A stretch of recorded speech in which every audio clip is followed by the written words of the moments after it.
This podcast is all about getting divorced without losing your mind, where Corey Shapiro, a seasoned New York City divorce attorney, shares valuable insights from his book, Getting Divorced Without Losing Your Mind. He'll teach you how to be more creative and less reactive in your divorce. He also dives into discussions with experts and thought leaders on navigating divorce intelligently and calmly. Welcome to Getting Divorced Without Losing Your Mind, the book and podcast to help you become more creative and less reactive in your divorce. I am your host, Corey Shapiro. When I'm not doing this podcast, I am a divorce attorney in New York City. And today on this podcast, we are continuing talking about these divorce attorney tactics. And why are these divorce attorney tactics so important? Because divorce is much less about the law and much more about a psychodynamic tactical game. And the more you really understand the nuances of this game, how it's really played, how maybe even your attorney doesn't tell you how it's played, the better you will be. Today, we're talking about the Brawler. The Brawler is someone who's focusing on one or two issues. They're going in depth. They think these issues are super important, that if known, is going to end this case. It's unlike the Swarmer, which we focused on last episode, which is dealing with a lot of issues, trying to make a mountain out of a molehill. But let's just review the four styles. We already did the Swarmer, a lot of issues. Today we're doing the Brawler. Next episode, we're doing the Boxer, who's a little bit more efficient, more moderate. The best boxers can counterpunch and really hurt people, but most boxers are focused defensively. And then you have the top dog who can do all styles super well. They're just super, super expensive, and they sometimes lose some interest unless you have a good bone for them to really gnaw on. All right, let's get into our quote. Let's bring the wisdom we can to help us with these divorce attorney styles. And the wisdom today comes from a former Hall of Fame boxer back in the day, Roberto Duran, where he uttered these words: quitting, giving up, in the 8th round of a rematch of a famous boxing match against Sugar Ray Leonard. He said, "No mas," which means no more. And that quote made me think of the difference between giving up and letting go. Giving up has that connotation, a negative connotation. It's almost like winners never quit, quitters never win, hold on at all costs. So there's something negative about giving up. But letting go sounds freeing. It's like a weight being lifted off of you.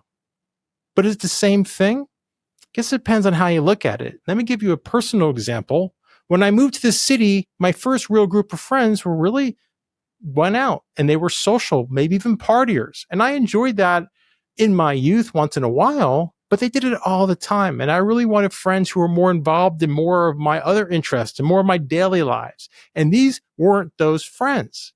So did I have to give up these friends?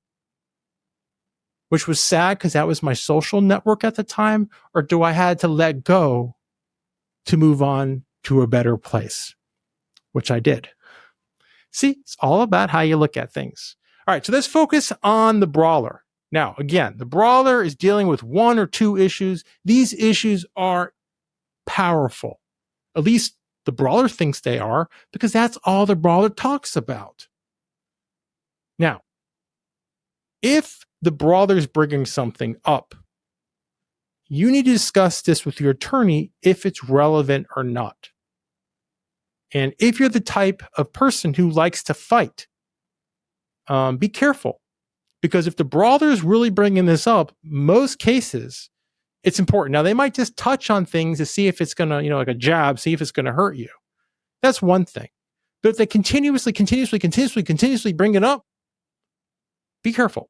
I'll give an example that might, on its surface, look like it's not really that relevant, but it could be case ending. Let's say you have a family that has more progressive ideas about parenting, maybe even alternative ideas. And one of the ideas was to have breastfeeding their child until maybe 6 or 7, not to 2 or 3 or maybe 4, which is what a lot of parents do. Maybe they believed in having all the children sleep in the family bed, even well until they're 6 or 7 or 8. Maybe they believed showers with a child and maybe a parent, even when their child's 6 or 7 or 8. So again, this is their lifestyle. If they're in an intact family, they do what they want to do, no problem at all. But if they're getting a divorce, everything's fair game. And if this, let's say the husband goes to a crafty brawler type attorney, and let's say they know who the judge is going to be, then maybe if that judge is very conservative, maybe biased against a lot of these more progressive ideas of parenting, they might go hard on this issue, which seemed to be a non-issue. They might allege that the mother is being sexually inappropriate with the child or with the children, which if you're listening to this, it's crazy. It's out of your minds. It's like mind blown emoji. How can that be? These parents decided together to have this type of lifestyle, and now you're telling me the dad's, changing course? Well, that's how this game has worked with a crafty brawler. And if you go into court and you're just saying, hey, the father's doing this to interfere with the mother's parenting time, that's not going to really be effective with this judge, because this judge is conservative and maybe doesn't believe it's sexually inappropriate, but doesn't believe it's appropriate. So unless the mother changes her ways, this isn't going to settle well. All right, now let's give another example of maybe more of a brawler just doing a jab just to see if something's going to bite. And in one of my cases, for example, the other side brought up that my client did cocaine, like implication doing cocaine with the child. And once that was out of the way, that it wasn't in front of the child, wasn't with the child, the judge, who was a wise judge, asked, well, how often? And when it turned out to be recreational, turned out to be once in a while, it didn't go anywhere. And that's hopefully what happens on these issues that come up. They don't go anywhere, but sometimes they do. And that's why you really have to know what's going to happen. And don't wait. Don't wait. It reminds me of that saying, where you're like, oh, all this stuff is happening. And your friend would say, hey, did you tell your therapist about it? And you're like, oh, no, I couldn't tell my therapist about this. They would think I'm crazy or it's too private. The point is, please disclose this early on. And let me give you the exercise for today's episode. I want you to list as much as you can all the issues that you think a crafty brawler can bring up that might be case ending. Okay. And a great way of doing this is using a mind map. If you're not familiar with a mind map, I'm going to show you a picture of one on the video of this podcast. But just for now, you can either do it on paper. You don't have to be high tech to do it. There's a low tech, old school way of doing it, or you can use an app or software. But let's start off with a piece of paper. If there is a piece of paper you have, just put in the circle, knock out punches, and then put branches. Just draw, lines. And then just put in each, at the end of each line, another bubble, and just put whatever thoughts that come to your mind. And you can even do sub bubbles. And the point is, you're trying to mimic how your mind thinks, not necessarily in an orderly way, at least initially. Like a list would be more orderly. This is giving your mind the room, like a whiteboard space, to help you think creatively. And that's the whole point of this podcast, I think, more creative, isn't it? All right, that's the brawler. And I hope you're going to have enough understanding of how to deal with them to neutralize them. And if they really have something good on you, that's a great time to talk about settlement. Very good time, especially early on, before you spend a lot of money for no reason at all. So many people can't hear that their case isn't going anywhere, and they spend years in the system moving into what I call a derailed divorce. But be smarter than that. Think of this early on, and if you have something case ending, great opportunity to discuss settlement if it can be done. All right, next episode, we're going to deal with the boxer. That's someone who's a little bit more pragmatic, someone who's not necessarily trying to use fear and shame tactics like the brawler, not necessarily trying to wear down your budget like the swarmer on so many different issues, but just trying to achieve a good result from their client, maybe winning a little bit more points than the other side. The best type of boxers are counter punchers.